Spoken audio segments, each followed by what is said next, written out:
This podcast is brought to you in part by ChoiceRealtyConnect.com. Whether you're buying or selling a home, condo, or any type of property, trust Amanda to help match you with up to 3 top agents in your area. ChoiceRealtyConnect.com. All you rock stars from Washington, D.C., this is Rock on the Money Podcast, episode 142. Time to talk about saving, investing, and protecting all of your hard-earned monies. We're here to coach you along that path to retirement and financial independence. I'm Craig, your certified master financial coach, along with Amanda. She is a corporate in-house lawyer and real estate referral agent, and we're grateful you've joined us. Check us out at Facebook at facebook.com/rockonthemoney or the website at rockonthemoney.com. You're becoming popular.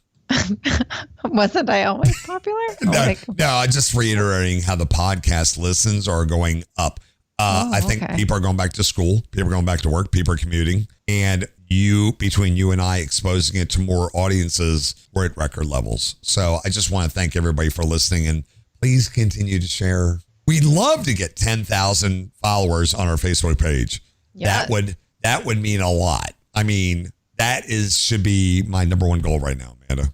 Yeah, so that is on our Facebook page and not the group. Not the group. So if we could just get the group people to follow the page, that right there would do it. But I can't get them to do that. But anyway, that helps out our podcast tremendously. And I don't know if I told you this before, Amanda, but Zuckerberg, I don't know if you know him. He's this guy in California. He has this neat little website called Facebook. They're going to allow have podcasts on Facebook. Oh. If we can get him to do that soon, I think it's going to happen in the next 6 months.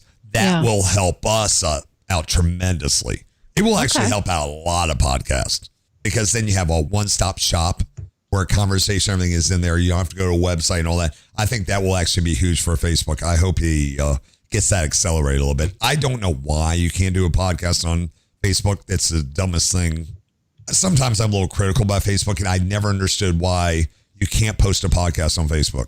It's bizarre to me. Anyway, we're going to do a short topic of something we talked about before. I just want to reiterate about it and what you should do in your financial plan moving forward. It's a simple topic about Social Security. And then we got a couple questions. Can you read? It's story time with Amanda, everybody. Story time. Yeah, story time. Let's all in a row get your blanket out and your hot cocoa, and let's listen about Social Security. It's so exciting. This will really put everyone to sleep. Yeah. All right. Thanks to the economic impact of the COVID-19 pandemic last year, the Social Security Trust Fund will run out of money by 2034, according to an annual government report published Tuesday. That was 2 weeks ago, by the way.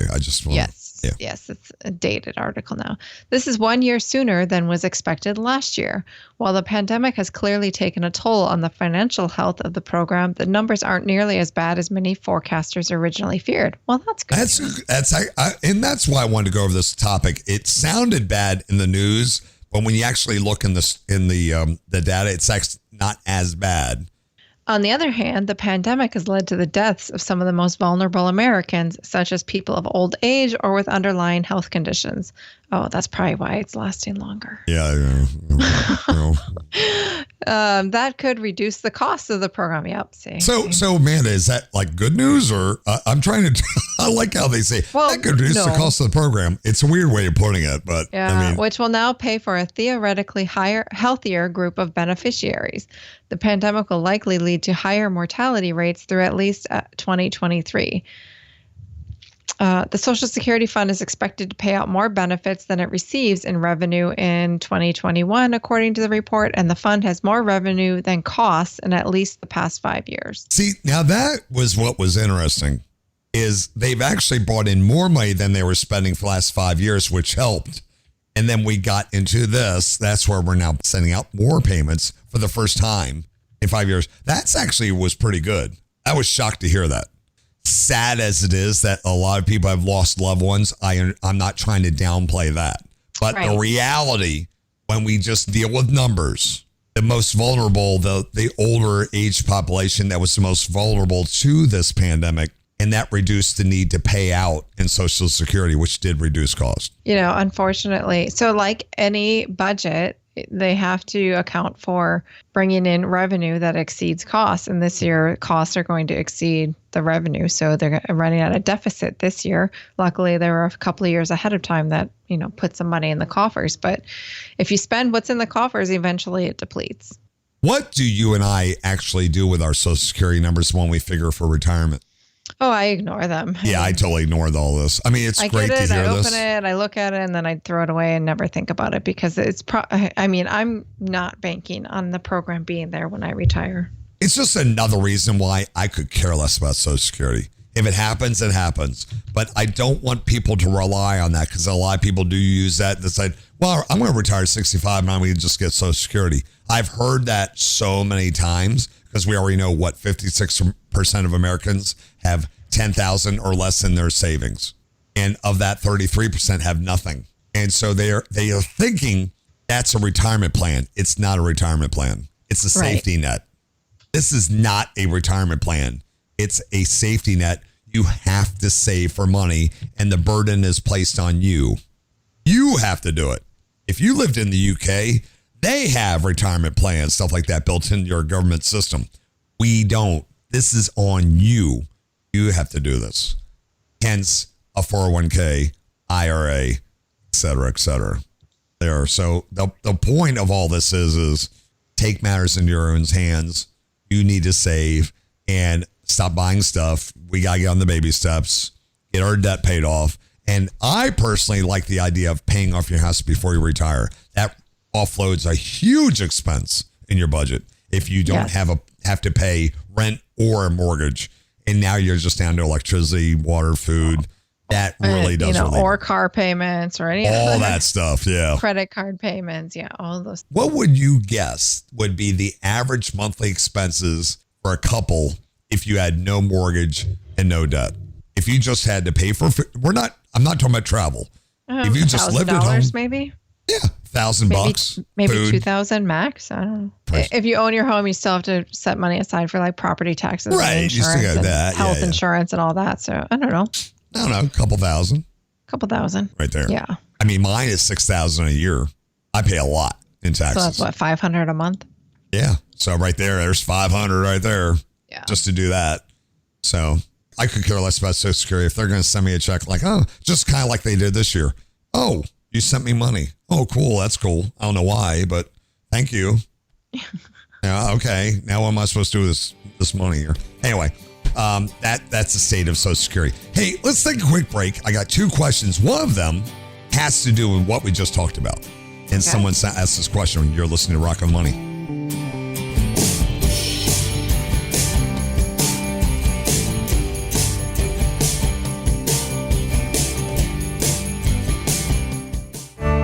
Hey there, rock stars. Amanda here with ChoiceRealtyConnect.com. Are you about to sell your home or excited to buy your first or next home? I'll be honored to help you find an expert to work with you in your local area. At ChoiceRealtyConnect.com, I'll help match you with up to 3 qualified licensed agents that specialize in your specific market. Choice Realty Connect serves every zip code in all 50 states with a network of 15,000 top-rated agents that are ranked within the top 5% for sales.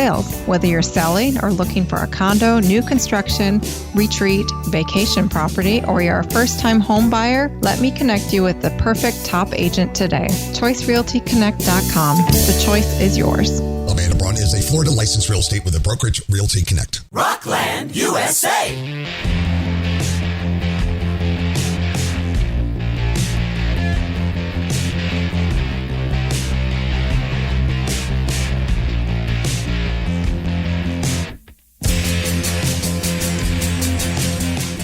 Welcome back to Rock on the Money.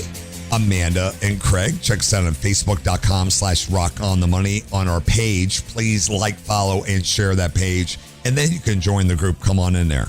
We'd really love to have you join our little family. We have their rock stars in there. It's amazing, Amanda, that if I post certain questions in there, I mean, there's a lot of people that stay quiet. But a lot of people really are listening to what we're saying, and they are answering in line with what we say. Yeah, absolutely. I'm lately, I think our group has been steered because it wasn't always like that. But nowadays, when I ask a question, I'm like, oh, look at our little kids out there. I'm so proud of them. I'm so proud of those little kids. Hey, I got 2 questions for you. Okay. Question number 1.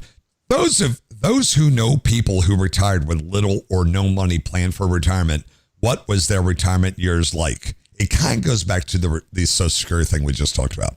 Do you know of anybody who had little to no money planned for retirement, and what was their life like afterwards? I have stories I can say. Do you know anybody?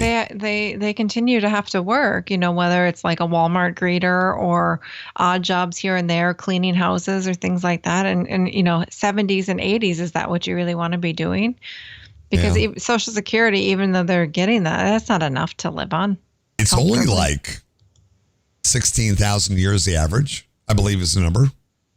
A little more than 16,000 years, your average in Social Security divided by 12. It's not a lot of money, especially if you have debt. I've mentioned this once before. If you know anybody out there, if you know of a grocery store manager or someone who stocks food at night at a grocery store, this is the strangest thing I've ever heard. It stays in my mind. Elderly people who are in this situation that don't have money, they go to the grocery stores late at night and they buy pet food. And they're not buying the pet food because they have pets, because it's the least expensive food in the grocery store that they can eat. That's the reality. If you don't have the money and you need to eat, that's not where I want to be when I'm older. That every day, I have to eat cat food and dog food. It's not even funny. It's sad in America that we have people doing that.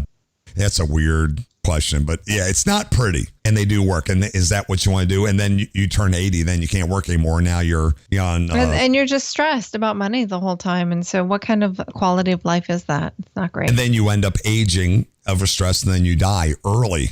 The average age. Well, because I'm streaming video games, people always ask me how old I am, because they're totally shocked, because I'm the oldest gamer. I don't know if I'm proud of this or not. You're probably embarrassed, especially all your friends listening. I'm the oldest partner streamer on Facebook that I'm aware of. And people are like, how old are you? I'm like, I'm retired, blah, blah. But I have a Google Hub right here as I stream, and I ask it questions all the time. One of the things that comes up is I ask it, what is the average lifespan after retirement for an American? Do you know what that answer is, Amanda? 15 years would be my guess. Oh, you're very optimistic. For someone on the lower class, 3 to 5 years. Oh, wow. People on the upper scale live a little bit longer. It's not 15. We're talking about average. So we're talking about 65 years old. You might make it to 68, 70. Might. That's terrible. I was being, Yeah, Google it one time. I Googled it on my display and it came up like, oh my God. I'm like, well, I'm beating the odds already. But then again, I retired really early. So can we bring this out of the depths of... Next question. Okay. Need some advice, Amanda. Should I sell my truck that I still owe $20,000 on? It will be paid in the month of February if I keep it. Well, what would you buy instead? Because I have a lot of questions to counter on this. Like, do you need a truck, number one? Do you need a truck? What baby step are we in?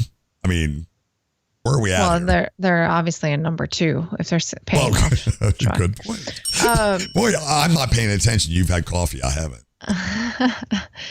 But if you're going to have it paid off in February, that sounds like you're being very aggressive with payments. So good for you. Yeah, he is. Yeah. If you like the truck, you want to keep it, and you're okay with the timeline of having it paid off in February, maybe that's okay if you don't have other debts. If you have other debts that you're still clawing your way out of, then you might want to relook at that and sell it and buy something cheaper, even a cheaper truck. But, all things to consider.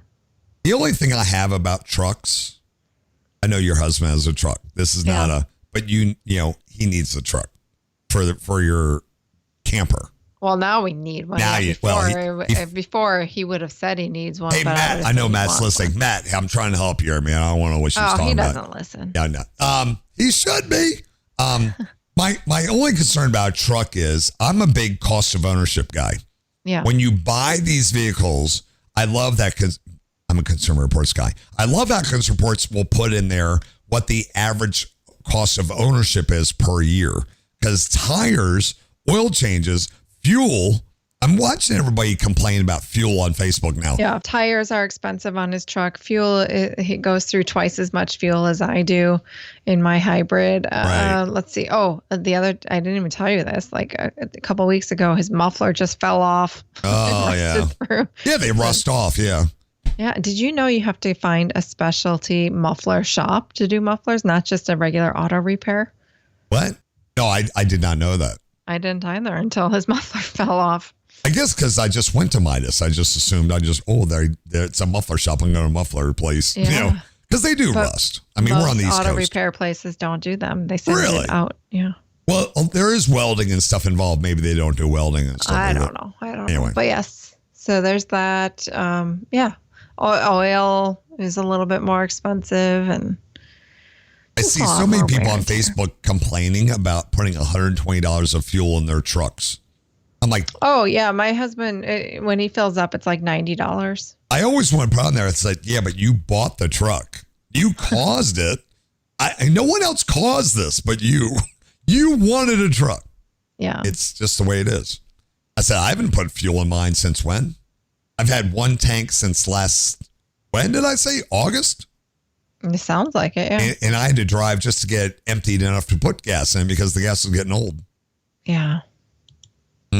Anyway, yeah, he'll have this thing paid off by February. I'm just concerned about the cost of ownership. But it is your vehicle. So there's that. So. And then we don't know the other circumstances in your life that would, necessitate having a truck. We don't know. And we also don't know what your other debt or financial situation looks like. So you have to weigh all of those factors before you can make an educated decision there. One last thing before we go, Kevin O'Leary again. I'm not stuck on him. He was on CNBC and he went off the other day. He went completely off deep end. I thought I was going to call 911 for the guy. He bought one of those brand new F-150s. Yeah. Brand new. I don't know if you saw this. It's I'm not a big F-150 guy. I know every other man has one except for me. But it's the Ultimate or whatever the bigger one is. Platinum, whatever. When it arrived, I don't know how he discovered this, but there's a big chip shortage. Yeah. And they're not making a lot of cars. His vehicle was delivered with chips missing, not even installed. What? It was a Ford. He went off. And the actual CEO, I can't remember, of Ford, I can't remember his name, contacted him directly and they delivered him another one. Or it had all the chips in it. He had it checked. Because he went on CNBC and complained. He goes, I don't even think this thing's insurable. Because if something goes wrong, well, it didn't have the right chips in it, which can alter the steering and everything on a vehicle if you don't have the brains in there. I'm like, and then he was saying that he was so happy with Ford that he bought shares. I'm like, whoa. You had a Ford shipped to you without chips, and just because the CEO sent you a replacement, you're all like happy. The CEO's not replacing everyone's. I guarantee you they made sure that one Ford had the chips put in it. And what about all of us little schmucks out here? I'm like, no. So that's something I never thought I would ever have to do in my life. So my point is, guys, if you do buy a brand new vehicle, even though you shouldn't be, I don't know how to do this. I wouldn't know where the chips are in a car right now. This is something that apparently that is going on out there, that there's a chip shortage for cars or anything out there. They're actually holding back on chips in these vehicles. As long as it works, they shipping it. Yeah. That's concerning to me. Yeah, it is. See, it's that kind of stuff that makes me scared about buying anything. I don't know what I'm getting anymore. But anyway, I don't know if you saw that, but be careful about what you're buying out there, guys. And it's crazy out there. If you don't need to buy a vehicle right now, I would just stay away. There's no lot. The lots are empty near me, Amanda. I thought they were. There was a lot near me. I thought they were out of business. No, they're still in business. They just don't have anything on the lot. There's nothing on this lot, but they're still open. I'm like, I've seen that too. So all they're doing is repairing vehicles. Anyway, it's crazy out there. Anyway, thank you very much, Amanda. And I hope, even though we're recording this ahead of time, you're going on an excursion with your van. What is it? A camper. You're going on a travel trailer. 2 weeks. Yes. 2 weeks. And the next episode will be your report, which will have already happened. If she comes back to episode 143, we know she's okay. Yes. And we'll want a full report. All right. Thank you so much, Amanda. You can find Amanda on Instagram and Twitter at Agile Amanda, and you can find me on all of your favorite social media platforms at Rockland USA.